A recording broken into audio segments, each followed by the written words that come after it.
இன்றைக்கி நம்ம south Indian life ஸ்டைலில் பார்க்க போகிறது உருளைக்கிழங்கு சாதம். இது எப்படி பண்ணலான்னு பார்க்கலாம். ஃபஸ்ட்டு அடுப்பில் கடாய் வச்சுட்டு காஞ்சனையும் எண்ணெய் ஊற்றிக்கலாம். 2 ஸ்பூன் எண்ணெய் ஊற்றிருக்கேன். எண்ணெய் காஞ்சனையும் கொஞ்சம் சோம்பு, பிரியாணிக்கு தேவையான எல்லா ஐட்டம் போட்டுக்கலாம். பட்டை, கிராம்பு, சோம்பு, ஏலக்காய், ஜாவித்திரி பூ,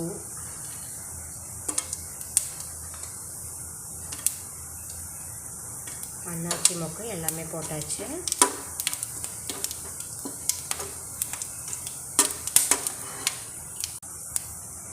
ரெண்டு பெரிய வெங்காயம் போட்டுக்கலாம். இப்போ வெங்காயம் நல்லா வணங்கிடுச்சு. வந்து இஞ்சி பூண்டு பேஸ்ட்டு ஒரு 4 ஸ்பூன். ஏன்னா நான் வந்து பெரிய உருளைக்கிழங்காக எடுத்திருக்கேன், 5-6 உருளைக்கிழங்கு எடுத்திருக்கேன். ஸோ 4 ஸ்பூன் இஞ்சி பூண்டு பேஸ்ட்டு. இந்த பச்சை வாசம் போகிற அளவுக்கு நம்ம வணக்கிக்கலாம். இஞ்சி பூண்டு வணங்கும் போதே உப்பு சேர்த்துக்கலாம். மசாலா ஐட்டம்லாம் சேர்த்துக்கலாம். 1 ஸ்பூன் கரம் மசாலா, 1 ஸ்பூன் மல்லித்தூள்,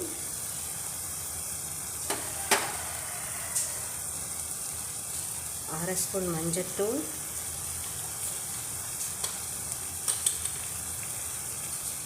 1 ஸ்பூன் மிளகாய்த்தூள்.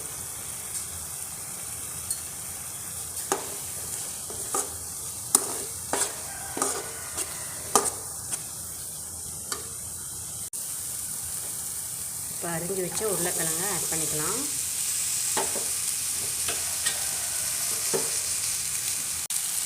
லைட்டாக தண்ணி தெளிச்சுக்கலாம்.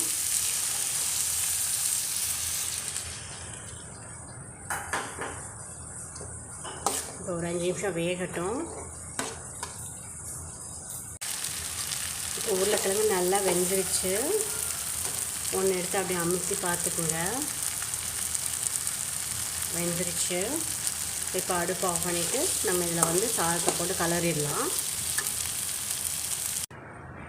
இந்த ஃப்ரை பண்ண பொட்டேட்டோவை கொஞ்சம் நான் வந்து தயிர் சாதத்துக்காக எடுத்து வச்சுக்கிறேன்.